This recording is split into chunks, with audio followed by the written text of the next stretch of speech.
Coco Gauff echoes Carlos Alcaraz's call as Grand Slam pay fight intensifies, not just for us.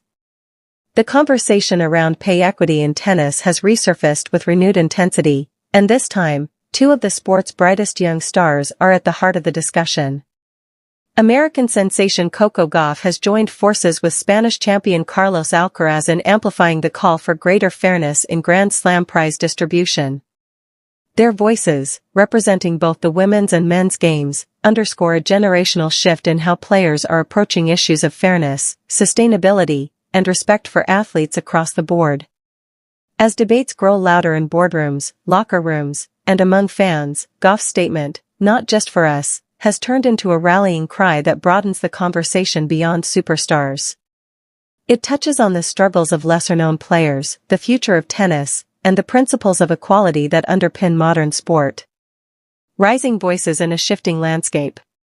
Coco Gauff, still only in her early 20s but already a Grand Slam champion and global icon, has quickly become more than just a face of American tennis.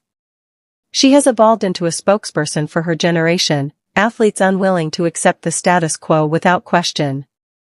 Her support of Alcaraz's call for prize money reform demonstrates a growing unity among top-tier players who understand their responsibility extends beyond their own bank accounts.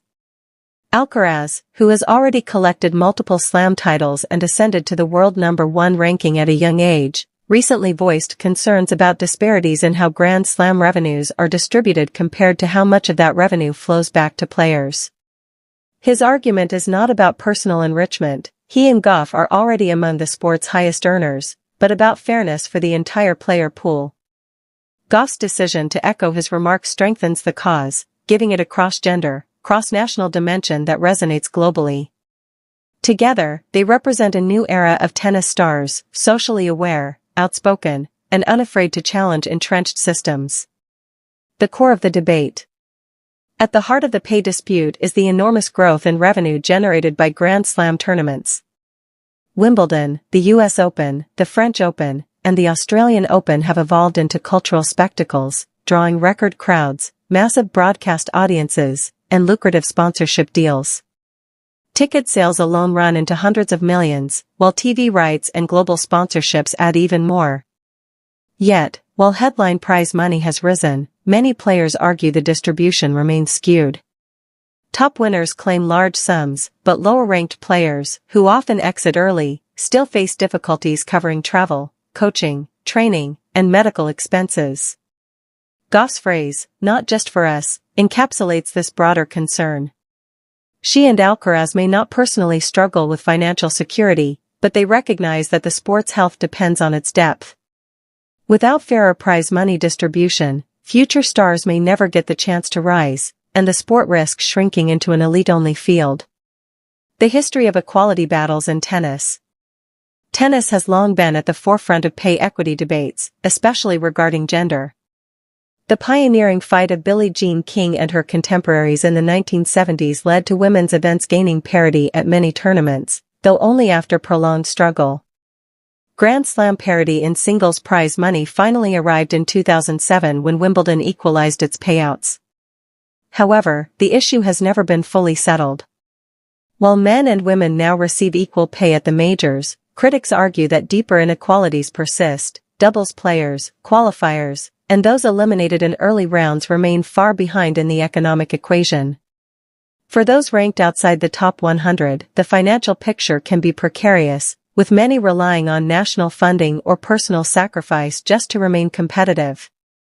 This is why Gauff's support resonates. As a beneficiary of the trailblazers who fought for equality before her, she understands the importance of extending those gains to all levels of the game. Her message is that equality cannot stop at the top. A broader fight for sustainability. The call for reform is not just about fairness, it is also about sustainability. The tennis calendar demands relentless travel, training, and physical toll.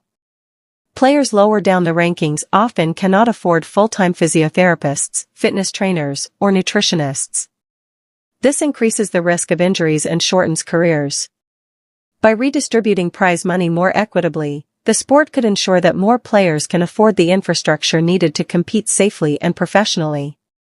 The long-term payoff would be a deeper, more competitive field, which benefits tournaments, fans, and sponsors alike.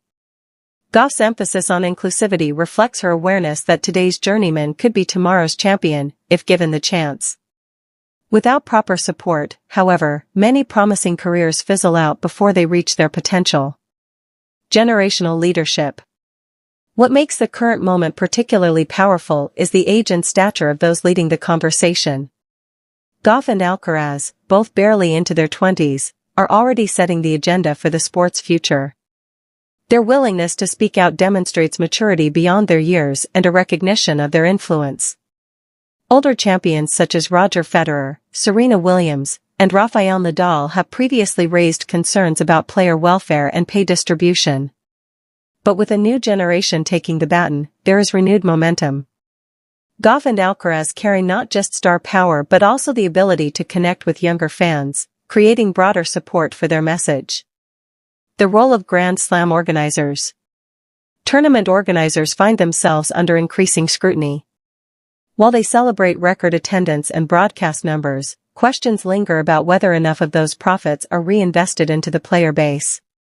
Some organizers argue that increased prize money has already been allocated in recent years, particularly during the pandemic when tournaments were under pressure to show solidarity with players.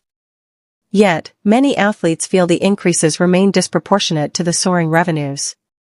The debate is further complicated by the fact that Grand Slams are not run by the same governing body. Each has its own traditions, financial structures, and decision-making processes. Achieving consensus across the four major tournaments is a logistical challenge, though the pressure from united player voices may force greater alignment. Fans and the changing conversation. The response among fans has been mixed but increasingly supportive of reforms. While some argue that athletes at the top are already highly paid, more fans are beginning to understand the financial realities for those ranked outside the elite tier. Social media has played a major role in spreading awareness, with players sharing their personal experiences of financial struggles in candid ways that previous generations rarely revealed. Gauff's message, with its emphasis on community and fairness, resonates especially with younger fans who view sports through a lens of inclusivity and justice. By framing the issue as something not just for us, she avoids the trap of seeming self-serving and instead highlights the collective responsibility to protect tennis as a whole.